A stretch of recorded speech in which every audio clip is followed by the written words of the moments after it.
તમે કોલમિસ્ટ છો અને તમારી બુક્સ એવી હોય છે કે જે કલ્પના શક્તિ એટલે કલ્પના વિશ્વથી કલમ સુધીનો તમારી એક સફર રહી હોય છે. તમે સફળ ડોક્ટર છો, સફળ વ્યક્તિ છો, એટલે આ બધાની અંદરથી પણ એવું એક પાસું અમને જાણવા મળ્યું હમણાં તમારા આર્ટિકલમાંથી કે તમારા લાઈફમાં પણ આવો ફેઝ આવ્યો હતો. એટલે આમ એટલે બધું મેનેજ કેવી રીતે થઈ ગયું પછી? સી આઈ થિંક દરેકની લાઈફમાં આવા ફેઝ આવતા હોય છે, વહેલા મોડા. ક્યારેક બહુ ટેમ્પરરી ફેઝ હોય છે, ક્યારેક બહુ લાંબો સમય ચાલે છે. પણ આઈ થિંક ડિપ્રેશન કે આ બધા પ્રોબ્લેમ્સ એવા છે, anxiety, stress, depression, rumination, lack of self esteem. I don't think આપણા બધામાંથી કોઈ એવું નથી જે કમ્પ્લીટલી આનાથી ઇમ્યુન હોય.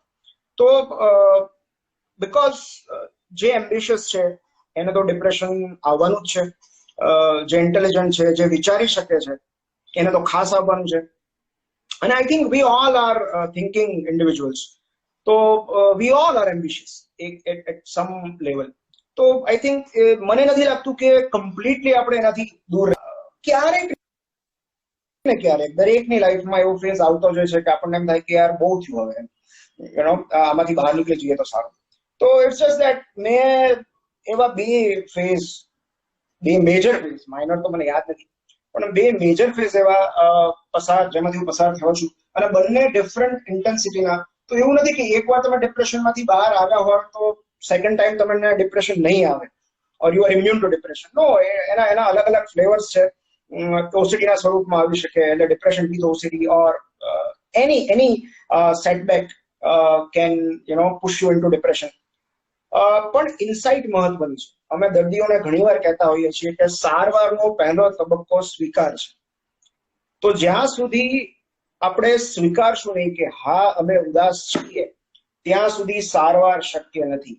તો એ આપણને રિયલાઇઝ થવું જોઈએ કે હા આપણે ડિપ્રેસ છીએ, આપણે ઉદાસ છીએ, નથી મજા આવતી જીવવાની, સુસાઇડલ થોટ્સ આવે છે, ભાગી જવાનું મન થાય છે, કોઈની સાથે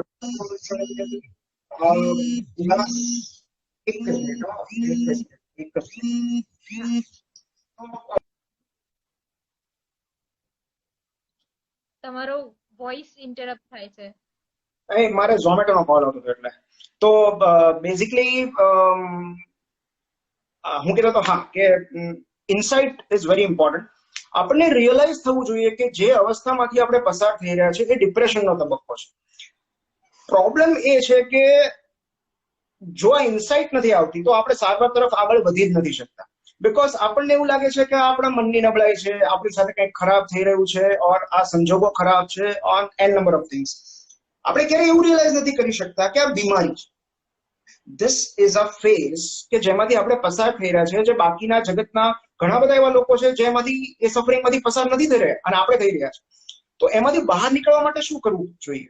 તો એ ત્યારે જ સમજાય છે જ્યારે આપણે ડિપ્રેશનનો સ્વીકાર કરીએ છીએ. એટલે હા છીએ ઉદાસ એવું વટથી જ્યારે આપણે કહીએ છીએ ત્યારે સારવારની શરૂઆત થાય છે. ડિનાયલ જ્યાં સુધી આવશે કે ના આઈ am fine, I M okay, મને કાંઈ નથી, મારો મૂડ સારો છે, ત્યાં સુધી એ કશું જ બદલાવાનું નથી. આપણે રાહ જોયા કરીએ છીએ કે સંજોગો બદલાશે, વ્યક્તિઓ બદલાશે આપણી લાઈફમાં, things will pass, they will improve.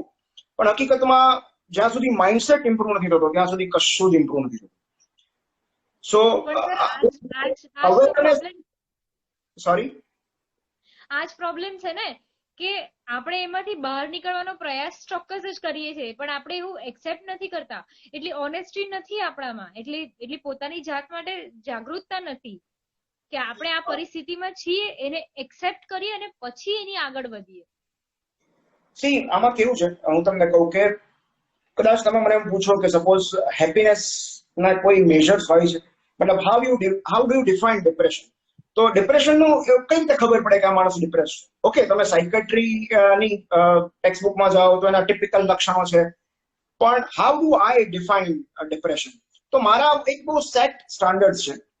કોઈ પણ વસ્તુ હોય એને there is a comparison landmark. આપણે એને કંટ્રોલ હોય, એને ટેસ્ટ હોય, તો આપણે કંટ્રોલ સાથે એને એક સ્ટાન્ડર્ડ મેજર સાથે એને કમ્પેર કરીએ અને એનાથી ઉતરતું હોય તો આપણે કહીએ કે આ એના કરતા ઇન્ફિરિયર છે. તો મૂડમાં પણ એવું છે. મારી દ્રષ્ટિએ મારું સ્ટાન્ડર્ડ મેજર છે એ મારી 8 વર્ષની દીકરી છે. So I always compare my mood with her. એનું રીઝન હું તમને કહું. એવી રીતે મને એવું લાગે છે કે આ જગતમાં જેટલા લોકો છે એમણે સ્ટાન્ડર્ડ પોઈન્ટ તરીકે કોઈ પણ એમની આસપાસ રહેલા બાળકને ઓબ્ઝર્વ કરવું જોઈએ. ઓકે, કોઈ પણ જાતના કારણ વગર, વિધાઉટ એની રીઝન તમે કોઈ ટ્યુન પર ડાન્સ કરી શકો, દેટ મીન્સ તમે ડિપ્રેસ નથી. બહુ સિમ્પલ વસ્તુ છે. તમારે કોઈની જરૂર નથી, સામે કોઈ ઓડિયન્સ નથી, કોઈ જોવા વાળું નથી, કોઈ સાંભળવા નથી, એન્ડ સ્ટીલ તમે તમારામાં રહીને ડાન્સ કરી શકો છો વિધાઉટ થિંકિંગ ઓફ એનીબડી, કોઈની પરવા કર્યા વગર, તો તમે ડિપ્રેસ નથી. તો જો મને ડાન્સ કરવાની ઈચ્છા નથી થતી, દેટ મીન્સ ક્યાંક મારામાં ઉદાસી છે. બીકોઝ ડાન્સ ઇઝ, તમે જેવો હોય, it is the ultimate expression of ecstasy. જ્યારે પ્રસન્નતાની ચરમસીમા પર પહોંચે છે ને ત્યારે ડાન્સ નીકળે છે. મારી દીકરી કારણ વગરનો ડાન્સ કરતી હોય છે because she is happy, she is ecstatic. Happy એની એનાથી પણ ઊંચો તબક્કો છે જેને આપણે પ્રસન્નતા કહીએ છીએ. કાંઈ જ કારણ વગર ખુશ રહે. તો જ્યારે હું એ લેવલ સુધી નથી પહોંચી શકતો ત્યારે હું કહું છું કે ઓકે, આઈ એમ ડિપ્રેસ્ડ. અને એનું સૌથી મોટું રીઝન એ છે કે દરેક બાળક આ પ્રેઝન્ટ ક્ષણમાં રહી શકે છે.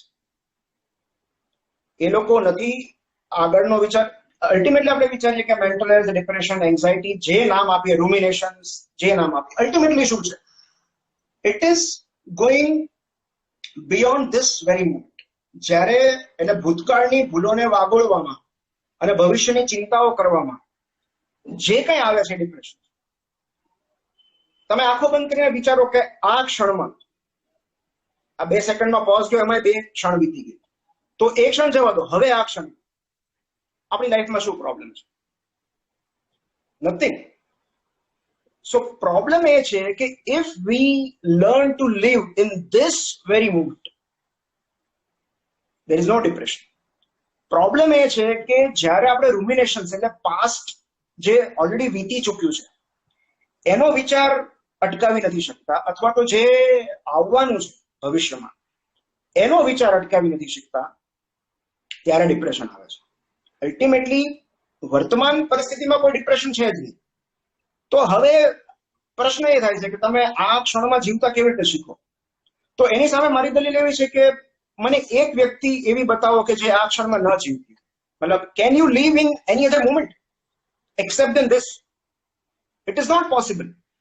તો પ્રોબ્લેમ એ છે કે જ્યારે ડાયકોટોમી થાય છે આપણું ફિઝિકલ પ્રેઝન્સ અને મેન્ટલ ડિસોસિએશન, આપણા વિચારો ક્યાંક બીજા હોય છે, આપણું ધ્યાન ક્યાંક બીજા હોય છે, આપણું થિંકિંગ ક્યાંક બીજા હોય છે, અને આપણું ફિઝિકલિટી, આપણું વાસ્તવિકતા એ તો આ જ ક્ષણમાં રહેવાની છે. તો એ જે અંતર ઊભું થાય છે, જે ડિસોસિએશન થાય છે, એના કારણે ડિપ્રેશન આવે છે. સો એટલે જ કહેવાય છે કે આપણે એના વિશે જો ટાઈમ રહેશે તો કહેશું માઇન્ડફુલનેસ મેડિટેશન. માઇન્ડફુલનેસ શું છે કે આ ક્ષણની બહાર તમે નીકળ્યા એટલે you cannot avoid depression, you cannot avoid anxiety, stress, બધું આવવાનું છે. સો આ ક્ષણે જે ચાલી રહ્યું છે એમાં જો આપણું 100% ઇન્વોલ્વમેન્ટ છે, that means we are happy. અને આ બાળકો પાસે આ ઇનબોર્ન ટેલેન્ટ હોય છે, કન્જેનાઇટલ ટેલેન્ટ હોય છે, જે ઈશ્વરે દરેકને આપેલી છે. પ્રોબ્લેમ એ છે કે મોટા થયા પછી આપણું મગજ એટલું બધું કન્ડિશન થઈ જાય છે because of social insecurities and fear and self doubt, એટલી બધી વસ્તુઓ હોય છે. તો આપણે એ જે ઇન્નેટ ટેલેન્ટ જે છે આ ક્ષણમાં રહેવાની, આ ક્ષણને એન્જોય કરવાની, એ ટેલેન્ટ આપણે ગુમાવી દઈએ છીએ. And that's why we all land into depression. So that is the problem because intelligence, તમે let me give you an example કે આપણે ઉત્ક્રાંતિ જોઈએ મનુષ્યની, તો એક સિંગલ સેલ અમીબામાંથી આપણે બધા આવેલા છે, એક જ સિંગલ સેલ અમીબામાં. ઓકે, તો એક અમીબા જેનો એક જ કોષ છે એમાંથી આટલો મોટો કોમ્પ્લેક્સ જીવ, it took millions of years of evolution અહીંયા સુધી પહોંચવા માટે. માણસ જેટલી બુદ્ધિ, માણસ જેટલી ઇન્ટેલિજન્સ બીજા કોઈ પ્રાણીમાં નથી. ઓકે, તો પ્રોબ્લેમ એ છે we don't know how to handle that intelligence.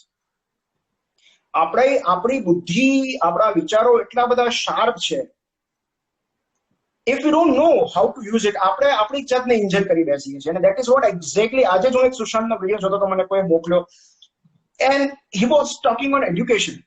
અને બોસ એના જે વિચારો હતો, આઈ don't think he was મેન્ટ four Bollywood. મતલબ he could have been a motivational speaker. જે રીતના એના વિચારો હતા એડ્યુકેશન ઉપર, ઇમોશનલ ઇન્ટેલિજન્સ ઉપર, સો એક વસ્તુ તો નક્કી છે એની વાતો પરથી કે he was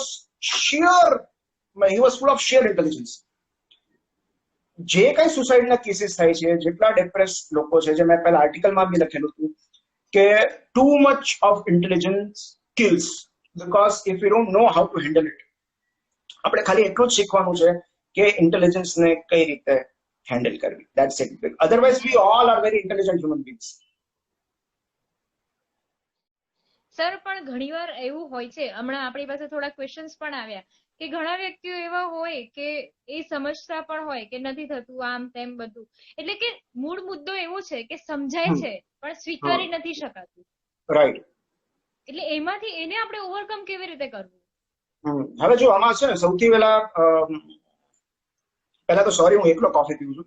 કદાચ મારી વાઇફ જોઈન થઈ જાય, મને ખીજાય છે કે તું જમતો નથી ને કોફી પીતે રાખે, પણ ઇન્ટરપ્ટ થાય છે. હા, હવે આવે છે? I don't know. ઇન્ટરપ્ટેડ આવે છે. એનીવે આપણે કન્ટિન્યુ કરીએ, કદાચ ધીમે ધીમે આવી જશે. Okay, fine.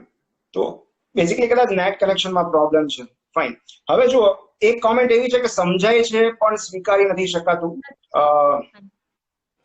વિચારોને કાબુમાં કરવા એ બહુ અઘરી પ્રોસેસ છે, અને એ હું સલાહ પણ નહીં આપું, because we can't control our thoughts. એક વસ્તુ તો નક્કી છે, તમે કંઈ પણ કરી લો, વિચારો પર કાબુ તમે આમનામ બેઠા બેઠા મેળવવાનો પ્રયત્ન કરશો તો ઇટ ઇઝ નોટ પોસિબલ. મને એક બહુ સરસ એક તિબેટિયન એક એનિક્ડોટ યાદ આવે છે, દંતકથા યાદ આવે છે, હું તમારી સાથે શેર કરું. અને એક્ઝેક્ટલી આપણા બધા સાથે એ જ વસ્તુ થઈ રહી છે. એક તિબેટમાં એક માણસ હતો, અને એને એવું લાગ્યું કે મારે સુપર નેચરલ પાવર એક્વાયર કરવા છે, કે મારે પેલું ને પાણી પર ચાલે અને એવા બધા જે સુપર નેચરલ પાવર. તો એ ખૂબ બધા ફરવા ગયો અને ખૂબ બધા લોકોને મળ્યો કે હું તપ કરવા તૈયાર છું, પણ ગમે એમ કરીને મારે સુપર નેચરલ પાવર મેળવવા છે. પછી કોઈ એને કીધું કે અહીંયા એક છે ને ઉપર એક સંત માણસ છે, એ તને શીખવાડશે કે સુપર નેચરલ પાવર કઈ રીતે મેળવવા.